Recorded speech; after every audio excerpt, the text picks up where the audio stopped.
Racist staff humiliate black delivery man, stunned when they learn he's the owner. I still remember the day like it was yesterday. The air was crisp, the kind that wakes you up the moment you step outside. I had just parked my delivery truck outside a well-known restaurant in town, one that I had worked hard to build a business relationship with. As the owner of a thriving food supply company, I sometimes like to make deliveries myself. It kept me grounded, reminded me of where I started. That day, I had on my usual work gear, jeans, a jacket, and my company cap. Nothing fancy, just practical. As I walked through the back entrance, pushing a cart loaded with fresh produce, I could hear the kitchen staff laughing. At first, I didn't think much of it. Kitchens are loud, busy places. But then I heard it. "Look at this guy. Bet he can't even afford a decent pair of shoes," one of them snickered. I glanced down at my boots. They were worn but sturdy, the kind that had walked miles in hard work. I didn't react. I've been in these situations before. Being a black man in business, you get used to people making assumptions. But it didn't stop there. One of the younger cooks nudged another and whispered, loud enough for me to hear, probably barely scraping by. "You know how it is with these delivery guys." The laughter that followed burned in my chest.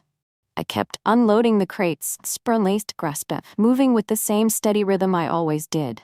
But inside, I felt something between anger and sadness. It wasn't just the words.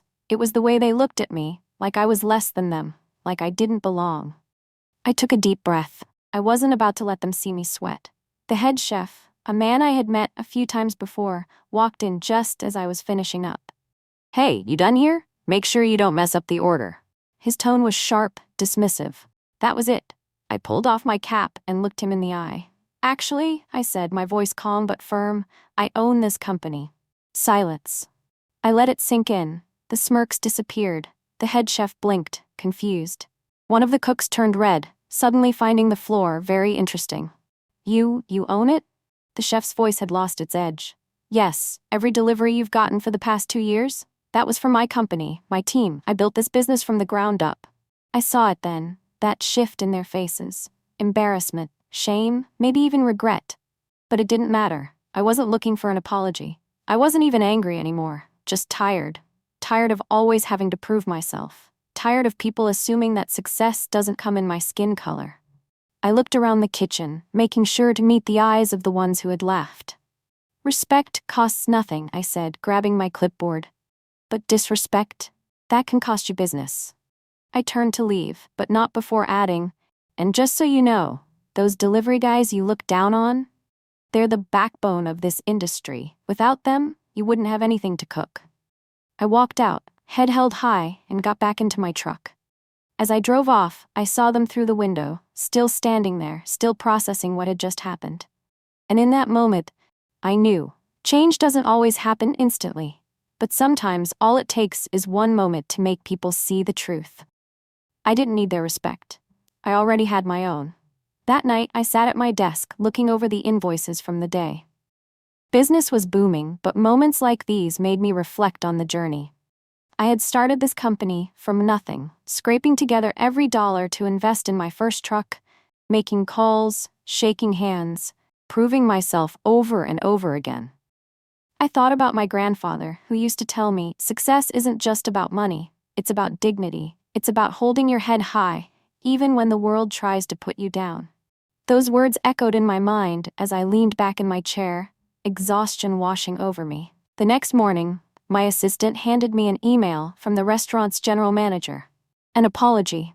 Apparently, word had traveled fast, the staff had been spoken to, and the manager wanted to assure me that it wouldn't happen again. I wasn't sure if the apology was sincere or just damage control, but it didn't really matter to me. Actions mattered more than words. Still, part of me hoped that at least one of those kitchen staff members went home that night and thought about what they had done, thought about the way they saw people who looked like me. Maybe, just maybe, they would think twice before making those same assumptions again. Because at the end of the day, respect isn't something you give based on appearances. It's something you give because it's the right thing to do. Weeks later, I had to return to the same restaurant for another delivery. This time, I was greeted differently. The same young cook who had mocked me before now held the door open, avoiding eye contact but offering a quiet good morning.